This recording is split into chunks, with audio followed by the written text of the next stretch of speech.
Welcome to Real Estate Coaching Radio, starring award-winning real estate coaches and #1 international best-selling authors, Tim and Julie Harris.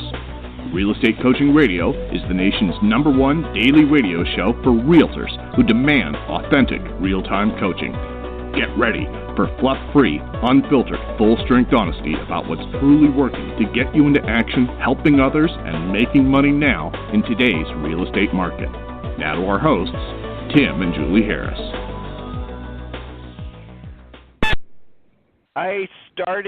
I would like to start out by saying thank you. We have gotten the latest statistics and numbers and analytics in, and Real Estate Coaching Radio continues to be the #1 listened to daily podcast for agents. The listenership continues to increase, and I really appreciate that. It's because of all of you. It's because you guys are letting other agents know, and it means the world to Julie and I.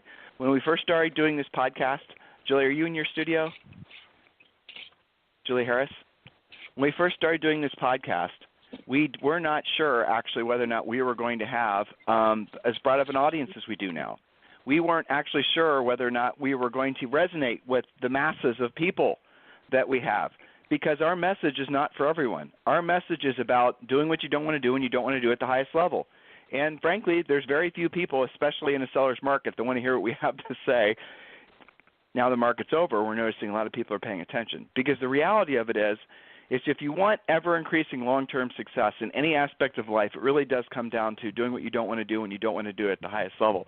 We say that continuously because I know some of you guys are spending all your time looking for some sort of secret, looking for some sort of shortcut. That's it. That's the only thing. That's the only thing there'll ever be. Now, obviously, you can follow in the footsteps of others. You can, Premier Coaching is the best shortcut to success in real estate that we've ever come across. All those things are true. But really, at the end of the day, even with Premier Coaching, you can, even with any best training, best book, best mentor, if you don't do what you don't want to do when you don't want to do it at the highest level, you're not going to get anything from that. So, yeah, I wasn't sure that message would resonate, because so many people out there just are looking for the easy button. Social networking was the perceived easy button. That came and went. Teams were the perceived easy button. That came and went. Marketing now for a lot of you, perceived easy button. That's going to come and go. Buying buyer leads. Y'all notice how that's sort of a fad that's, seemingly quickly dying? Have you noticed how people are not just all crazy about buying buyer leads anymore? That's a fad. We have been telling you guys that for years. Buying buyer leads is another one of those easy button things that's coming, that went, and now it's gone, or it soon will be. And there'll be something else. Somebody else will come. Working your centers of influence and past clients. A lot of you, that is something we advocate, of course, but that becomes your only thing, and that does not give you consistent business. Again, centers of influence and past clients are the easy button. The way to know whether or not you're actually truly living the doing what you don't want to do when you don't want to do it at the highest level lifestyle, if you will, or work lifestyle, is how often you're actually putting yourself in a position to hear the words no. And that's kind of a litmus test, frankly, of whether or not you truly are serious about your success. Most of you, please remember I told you this, most of you will do anything, will spend money on everything to prevent from ever having to put yourself into a position to hear the words no. The rule that we suggest for all of you is that unless you're putting yourself in the position to hear the words no at least 5 times a day, and that can't be no from your kid or no from your spouse or your partner, no from a potential customer, someone who's saying no in one form or another because you asked a question that would have resulted in them making a decision about, for example, signing a contract or lowering a price or things of that nature. That is a pretty high bar for some of you, isn't it? Isn't that interesting? And I asked this question live when Julie and I do events. We'll ask this question probably when we're in New York City next week with the incredible Douglas Elliman Brokerage. We're going to ask the question, how many of you in this room have put yourself in a position to hear the words no in the past 24 hours? And if it's like all the other groups we've gone in front of, no one will raise their hand. And then you expand it last week, last month, last year, maybe a few hands go up. But the reality of it is what most agents are seduced by, and I understand why, what most agents are seduced by is the easy button. And if that's you and you're wondering why you're not experiencing more and higher levels of success, and not just success now and then, but consistent, ever-increasing levels of success in your business and personal life. You can have that as long as you have the discipline of basically accepting the fact that your success is determined by your willingness to do what you don't want to do when you don't want to do it at the highest level. And for most of you, that's putting yourself in a position to hear the words no. And I want to make that really clear because we've had a lot of podcasts, a lot of coaching calls, a lot of email questions lately about how people can essentially, they want to pivot faster. They're in a position where the market's changing. And some of you have listings. Some of you have, and I understand, again, it's not your fault, but it is your fault if you don't take action on the education that most of you are enrolled in with Premier Coaching. If you don't learn what we're asking you to learn with regards to pricing houses, with regards to having conversations with buyers that cause them to feel comfortable moving forward, you're going to have to completely rehab your skill set in this market. How many of you have been listening to us for 2 or 3 years and hearing us say that this market was coming? In some markets like New York City, it was already arrived 2 years ago. How many of you had heard us say this, warn you, as directly as we possibly could on a podcast, yet you ignored us? Thousands and thousands and thousands. And now you're saying, unfortunately, that you may be in a situation where you waited too long, and you are waiting, and you maybe lost a listing because you didn't essentially do what we asked you to do. You lost the listing to an expired. You lost the listing to a competitor.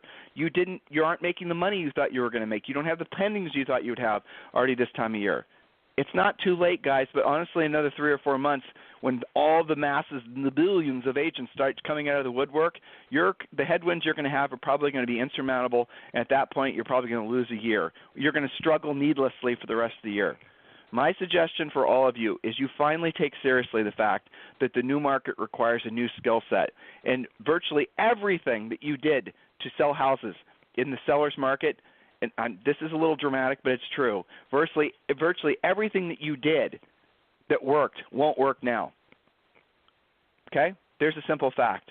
We did a podcast on the phases of the real estate reset. Go back and listen to that. Just go to our website, timandjulieharris.com, and put in the word reset into the search bar that's at the upper right-hand screen, portion of the screen, and you can then find those 4 podcasts we did, and we'll take you through the different phases, and you guys will find that you are going to self-identify with what phase you're in, and most of you are in phase 2 or 3, by the way, and by you, I mean your markets are. So don't waste time anymore. Don't question. Don't look for more information. Don't think all of a sudden something's going to change. What we're telling you is the truth. What we're telling you is what you need to hear. Now it's up to you to decide to no longer needlessly suffer and take action on this information. Julie, welcome to today's podcast. Thank you. It's always great to be here with you. And, you mentioned the podcast that we did about the changing market and the phases so that you know where in the change your market is. And we just got off a call with our Harris certified coaches, many of whom are selling at a very high level, and one of them is in the Colorado market, and he mentioned that he was going to use that information with a $2 million expired later today. So it's not enough to just stuff your head full of this stuff. You got to take action on this and use it and back up what you're trying to do on your daily basis, how you're trying to help people. That was a very, I think, Tim, you would call it content-rich series of podcasts where we drilled down. We were extremely specific on where you are in each of those 4 phases. So maybe we'll dust that off and redo it soon on the podcast, but it's certainly available there. And I think it was posted on our Facebook page, too, with an outline. So pretty easy stuff to get, but you've really got to use it. So back to you. Or maybe we'll just rerun them.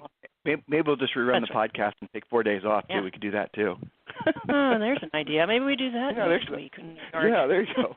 And remember, you guys can also go to iTunes and subscribe to Real Estate Coaching Radio, and then iTunes will deliver the day's podcast directly to your iPhones. Stitcher, the same thing with your Android device. So we are talking about a topic that is it sort of should resonate with everybody. This is something that Julie and I have been putting together in bits and pieces for the last probably 2 months. There are a lot of agents out there who are in their 40s and their 50s and 60s and some of them in the 70s who are thinking that the ball has gotten by them. In other words, they don't think that they can be successful. We sometimes also hear this from people who are younger. They don't realize that they still have all the opportunities in the world to be successful in real estate. The amazing thing about it is real estate does truly offer for the most part, a level playing field that everyone, regardless of their past education levels or their just all the different things that people like to use as excuses for not being more successful that might be applicable in maybe a normal blue-collar career, they aren't here. I mean, you don't have to have a fancy degree. You didn't have to have grown up on the right side of the tracks to be successful in real estate. You don't have to be a certain anything to be successful in real estate. So what we're going to do is we're going to share with you 5 points, and these are some points we're also working on for our next book. And these are some things that are hopefully motivate you guys. And please write these down, share these with other people. So the topic of today's call, I always say call. That's how long we've been doing live events. Yeah. The topic of today's podcast is it's never too late to hit it big. It's never too late to hit it big. Point number 1. There's always a story behind the glory, but few ever consider that. The overnight success story is usually a decade or two long and struggle. Now, some of these points Julie and I got from reading a lot of other things about long-term or people that have been most successful at later points in their lives. And prior to today's podcast, I did a little bit of homework on this, and I found some great examples. We always talk about Colonel Sanders as being a great example because he actually didn't become really successful, at least known to be successful until he's in his 60s. But I wanted to have a more diverse group of people to talk about. How about this? Laura Ingalls Wilder. Growing up, Wilder repeatedly moved from places to places with a desire to help her family. She decided to become a teacher. Fast forward, she was 43 years old with her daughter, Rose, encouraged to write a memoir about her childhood. Her first attempt at writing her autobiography was rejected several times. Determined to succeed, she spent the next several years improving it. The publishers agreed to publish her work in a form of fiction story for young children. She was 65 years old when her first book was published. She wrote other books that came out when she was in her 70s. Julie and I, that's you guys remember that? Those of you who are Generation Xers, growing up with Little House on the Prairie on TV and whatnot, and some of you read the books when you were kids. Well, she didn't actually become published and become successful, recognized author until she was 60s and her 70s. Julie, did you know that, by the way? I know you don't. These people. I had forgotten that. Yeah, I had forgotten that, and I think that's pretty incredible because that was something we grew up on, and I know that it impacted a lot of people. That certainly wasn't overnight. She didn't even get started on it until middle age, and then continued. There's a lot of those Little House books. It wasn't just the first one. I think there's 8 or 10 of them, and then of course the series and all the rest. So I love that more modern story. You're right. We use like Abraham Lincoln as a famous story of frustration over and over and over until finally he gets elected president. But I like these more modern examples too. I got another one. Harry Bernstein. Harry Bernstein encountered an unbearable loneliness after the death of his wife. This event served as a catalyst to start writing his first published book. Prior to writing it, he worked in different production companies as a magazine editor and a freelance writer until the age of 62. He started writing the book, The Invisible Wall, a love story that broke barriers, when he was 93. It recounts his childhood experiences, including the struggle his family underwent during World War I. The book was published when he was 96.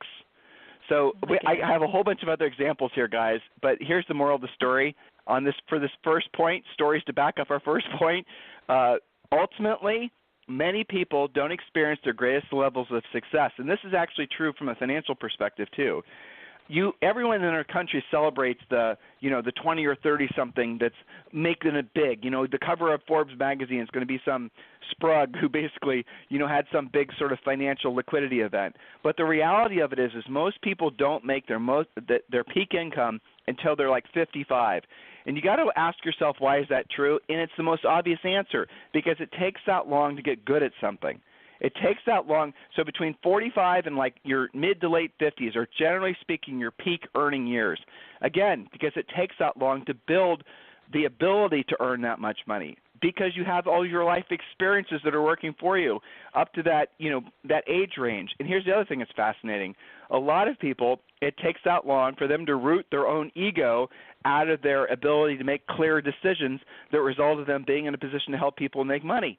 And when you're younger, you don't realize how omnipresent and destructive your ego is in basically clouding really what your highest and truest purpose on this planet is, which is being of service to other people.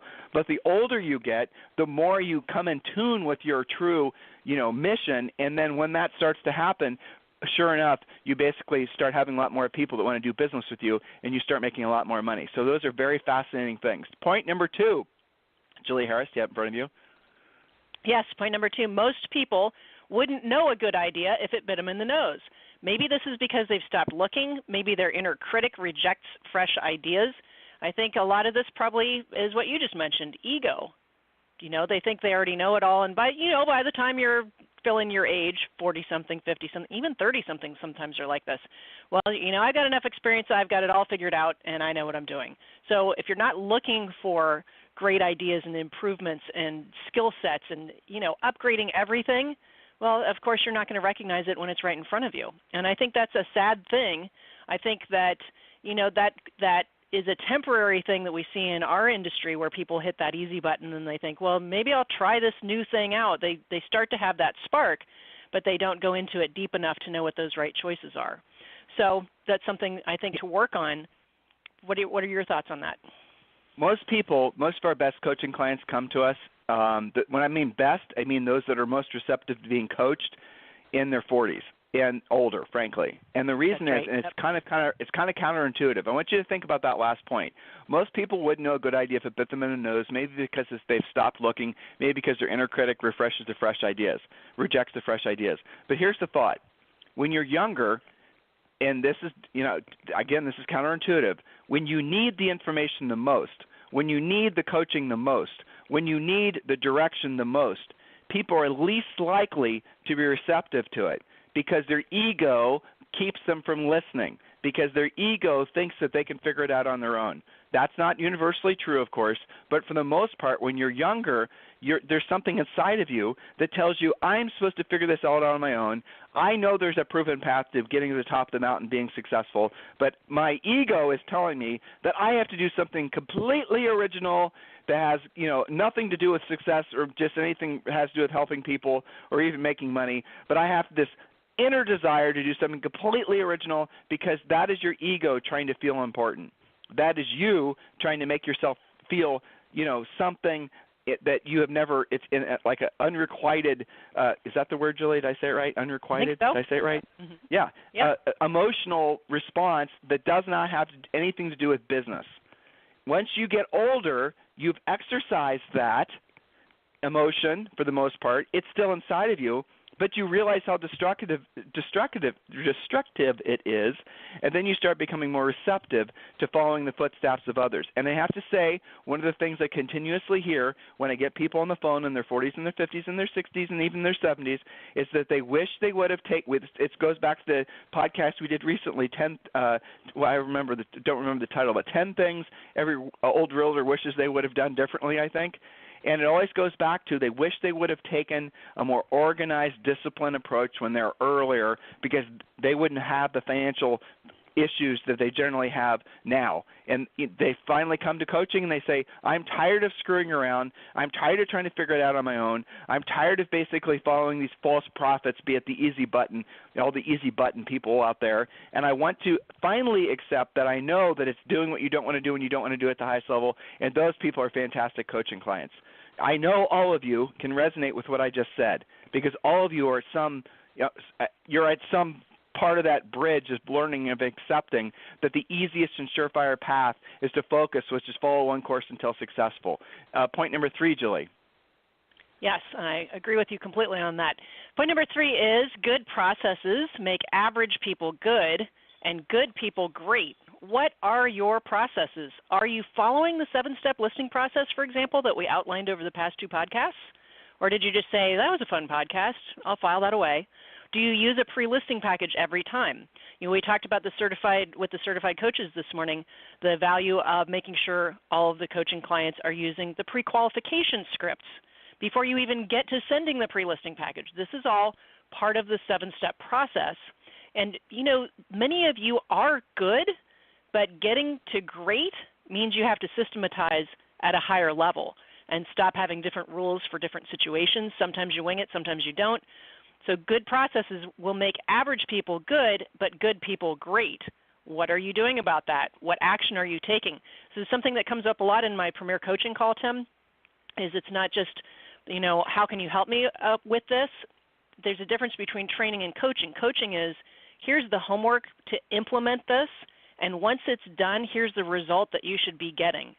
It's not just, hey, here's a couple things to chew on, It's the action steps that are required to move to that next level, and that's one of the reasons I really enjoy, those calls. There's a very distinct result in helping people. Effort equals results. I see these great questions, and we have the tools to help people with, but of course they've got to take that step to actually implement. So yeah, the word process or systematize, that sounds pretty analytical, but if you want to just stay good and not get great, well, keep winging it half the time. I mean, so to be crass about it, that's the fact. Go ahead. There are lead follow-up rules that you need to follow. There are pre-qualifying conversation outlines, a.k.a. scripts, that you need to be following for buyers and sellers. There's a listing presentation you need to follow. There's a 7-step listing process. There's all these systems that we already have in place. And when you guys become members of Premier Coaching, and especially those who are members of Premier Coaching, please do not waste time trying to figure it out. Just go to harrisrules.com, log in, and then download the information.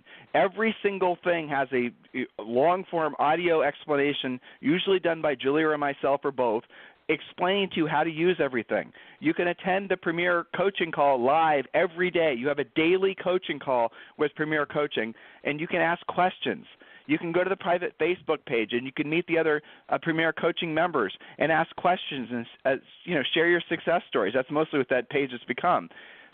Premier Coaching is the system that you guys have been thinking you had to create on your own. Don't waste time. And I have news for you. A lot of the systems out there that are being sold are stupid with how much analytical BS detail they think you're supposed to be mastering. It's an absolute incredible waste of time. We've talked about the value of long-term lead follow-up, which is nothing. We've talked to you about the value of all these other things that you guys think you're supposed to be doing, and you waste your valuable time building these ridiculous systems because you don't have the experience to know that they're a waste of time. Just follow what we lay out for you in Premier Coaching. It's going to get you up the side of the mountain fastest with the least likelihood of any sort of bears eating you. Going back to the walking up the top of the mountain with the Sherpa analogy, which we have to dust off again. Point number 4, Julie. Indeed. No substitute for a maniacal, single-minded pursuit of success. This is a huge point with regards to real estate professionals, but probably all the other types of people we have listening. There's no substitute for maniacal, single-minded pursuit of success. So are you trying out real estate, or are you all in maniacal and decisive about your success? There are 100 different places that I can apply this thought to our listeners and to real estate. I mean, just take the approach to a listing presentation, right? So are you maniacal and single-minded about the success of the appointment that you are about to go on? What's the difference? The difference is the agent that walks up to the door, who has already followed half of the 7-step process, who has a polished pre-listing package, has actually pre-qualified the seller, knows exactly what they're walking into. They know what price the seller has in mind. They know what their motivation is. They know what their time frame is, and they are there to take the listing. That's a huge difference between, well, my manager told me that I can expect to take about 50% of what I go on, so we'll just see how it goes. I'll try it out. Huge difference in the maniacal, decisive mindset about your own success. Some of you, it's that about just real estate in general. Well, I'm going to try real estate for a while. Yoda said there's no try. There's do or do not, just to nerd out on everyone. It's a nice, memorable quote, okay? So, I see this with coaching clients, especially early on in the coaching relationship when you're asking lots of questions as a coach, and you get a sense of how committed they are to their own success. That's a huge thing to know where somebody stands. Are they just kind of piddling around and seeing how it goes? If you don't need to make a living at it and you're just maybe supplementing your other job, that might be okay. But if you claim to be serious about it and you claim to be a full-time real estate professional, do your actions actually reflect that? Does your mindset reflect that? And here's the thing. When you're in front of prospects, whether they're buyers or sellers, they absolutely can tell whether you're trying it out, whether you're winging it, whether you're kind of BSing them and tap dancing half the time. They totally know. It's not hard to figure that out. So maybe that is related to your goals and where you are right now. How maniacal are you? How decisive are you about your own success? And that's not just real estate, of course. I could say that about Orange Theory. Are you just sort of hanging out on the treadmill and going on a nice walk? Or are you actually studying your ability to run? Go ahead. Make this practical. What do we always say? Doing what you don't want to do when you don't want to do it at the highest level. The maniacal focus is the highest level part. You see how all these points are what's a harmony? I need more caffeine today. In clearly, harmony. Julie. Harmonious. Yes, thank you. That's what I was trying to say. When it gets up to be about a 5-syllable word today, I'm out. That's what it seems like it's happening. Back to the coffee machine with. Back to the coffee.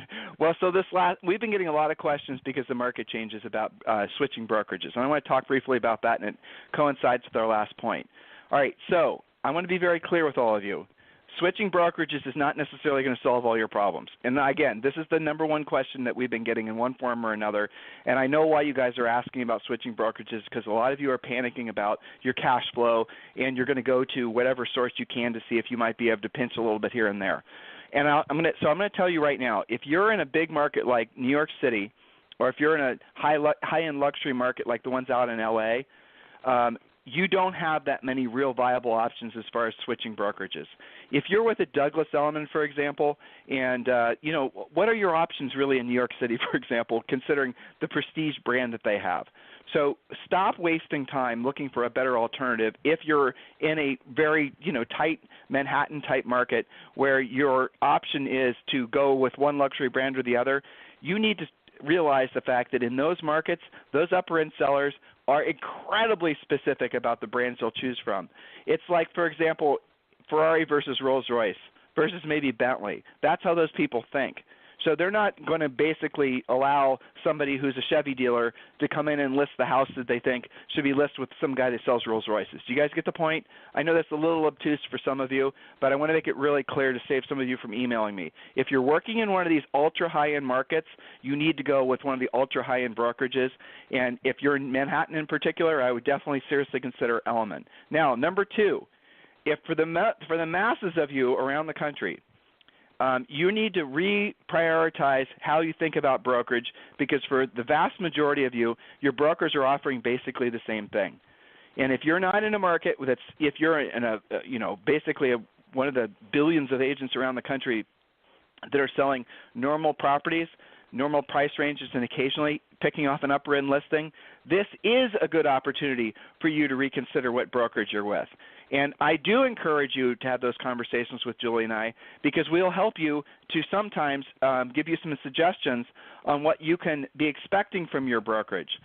But of all the brokerages that we've ever evaluated in all of our years in this business, and Julie and I were RE/MAX agents for most of our careers, I'll tell you the reason we went with RE/MAX when we got our licenses is because they charged us $850. It was 100% commission, and they stayed out of our business. That was it. There was no required office meetings. There was nothing. That was our criteria. We knew, had a good sense of what we needed to do to form our business. Julie and I had some mentors that helped us to put our systems in place when we were first getting in the business, and so that was our criteria. We wanted to have the freedom to basically do what we wanted to do, and this was back when we were in our early 20s, and as a result of that, we sold 100 houses our first year in the business. If I were to get back in the real estate business right now, and I were not in one of these high-end luxury markets, frankly, the only brokerage the first brokerage I would seriously consider would be eXp Realty. And the reason is simply because what they're offering is the same, if not better, than what most traditional brokerages offer. And at the same time, they offer equity stakes. Equity stakes in the brokerage, but also equity stakes in the form of revenue share. That, to me, is exciting. And I'll tell you from a core level why it's exciting. When Julie and I were writing our last two books, we always have the last chapter be about wealth building, because ultimately that's what we want all of you guys to realize is the point of you being in business is for you to get rich, and rich is where your money works for you. You no longer have to work for your money, and most times that's going to be through buying rental properties. That has been what we've been saying forever. Buy rental properties. Save money, buy rental properties. That's what we did. That was the model that we followed. But in retrospect, if we had the opportunity to join eXp Realty when we were in our early 20s and build their revenue share using the revenue share model, I'm telling you right now, Julie already told me we wouldn't buy any rental properties. There is no other path for normal people, which is what we were, which is what most of you are, to form wealth in this country, other than if you have a liquidity event from an IPO or some rich uncle passes away, well, God bless you, you got it lucky. But the rest of us, it's through rental properties. But rental properties are they're not a straight arrow to success. They aren't. They take massive amounts of time, massive amounts of money, massive amounts of frankly, energies and finances that you could have been using towards something else. Vacationing, for example, how about that? Or not working as hard. So when we're writing our books, and we came across our last chapter in this new book that's coming out in June, and you start thinking about, well, here it is. We've showed people how to make money, how to build a successful business. Now they're able to make profit out of their practices. Now what are they going to do with that profit? We just went back to what was familiar with buying rental properties. But I'm here to tell you that if I had to do it all over again, and I was presented with the opportunity that eXp Realty offers through the revenue share model, I guarantee you that's what we would do if we had to do it all over again in the last 20-plus years. There's no doubt in my mind that eXp Realty, because of the revenue share model that they offer, is going to change the lives of millions of realtors. And I see their statistics, and it's shocking to me. At the beginning of last year, they had 5,000 agents. At the end of last year, they had 16,000. And some internal projections are they're going to have over 50,000. So Julie and I coach and train for brokerages all over the country. And most of the brokerages we personally coach and train for are luxury brokerages. eXp Realty, at this point, it does not offer what those brokerages offer, in my opinion. So if you're in one of these high-end markets, the move is to choose the best luxury brokerage for you. And that's the reason we're advocates of the ones we talked about. We basically will tell you which ones and what we think. But if you're in most of the country and you're looking for an option to the brokerage that you're in, and you go from one brokerage to the other and they're all offering basically the same thing, you need to look at eXp Realty. And this last point, I think, drives it home better than anything. An equity stake unleashes animal spirits in a way that high salary alone simply can't match. And that's the reason that they're growing so fast. Is because people are able to see a road forward where they can not only make money from selling real estate, but they can make money from the revenue share that they earn from the people that they sponsor that join eXp. So listen, here's what I'd like to do. For those of you who are interested in talking with me directly, one-on-one about eXp Realty, I want you to email me directly, tim@timandjulieharris.com, tim@timandjulieharris.com, and you and I will do an evaluation on the phone as to whether or not what the best fit for you is. And I'm doing this because we are getting inundated with questions, not just about eXp, not just about one of the luxury brands that we work with, but just about switching brokerages in general. And a lot of you are profoundly confused about what the job of brokerage is supposed to do. And you're really confused about whether or not you're getting a fair shake at your brokerage and all the things, should I be demanding this, should I be demanding that? What you guys don't understand also is that most brokerages are making literally no money or almost no money. They're struggling. They make less than 3% profit. And as a result of that, what a lot of these brokerages are, because agents have been demanding more and more and more, especially over this past seller's market, a lot of these brokers are not going to make the transition from this market to the new market. They're just not. There's no way their lack of profitability is going to survive even a mild setback in housing sales, which is already occurring. So some of you are experiencing at your brokerages a lack of services because they can't afford to provide them anymore. I need you to be empathetic towards your broker, sympathetic towards your broker. Don't be so rigid and don't be so jerky towards them because you don't know the hardship that a lot of these people are experiencing. The personal sacrifices that they've made in their own family fortunes and, frankly, their own life energy towards building this brokerage to provide a place for you to do business. A lot of these people are coming out of this seller's market worse than they were when they entered in. I'm talking about brokerages and brokers in general. So agents listening to me right now, I want you to remember what I told you. Whatever your situation is at your brokerage, if you don't love it, I know a lot of you have been emailing us and asking questions about switching brokerages, like I said. I just want you to reframe your mindset and realize that being a broker just makes you broker. It's one of the hardest things you can possibly do to try to eke any kind of profit out of it, out of being a broker. So just all those just random thoughts in mind. If you want to talk with me about switching brokerages, if you want to have that conversation, email me directly, tim@timandjulieharris.com. And really what I'd like to do is, frankly, I'd like to kind of help all of you guys see the clarity and understand really what a broker's position is. And a lot of you listening, we have 150 to 200,000 listen to us on a regular basis. A lot of you are getting into the business, and you're wondering, you email us all the time, what brokerage should I get into? I want you to email me, tim@timandjulieharris.com, and we'll have that conversation, all right? So a little bit of different spin on the podcast today, but it's because we've been getting so many emails asking the same question. If you guys need us for anything, it's tim@timandjulieharris.com or julie@timandjulieharris.com. Have a fantastic day. I'll talk with you on the show tomorrow.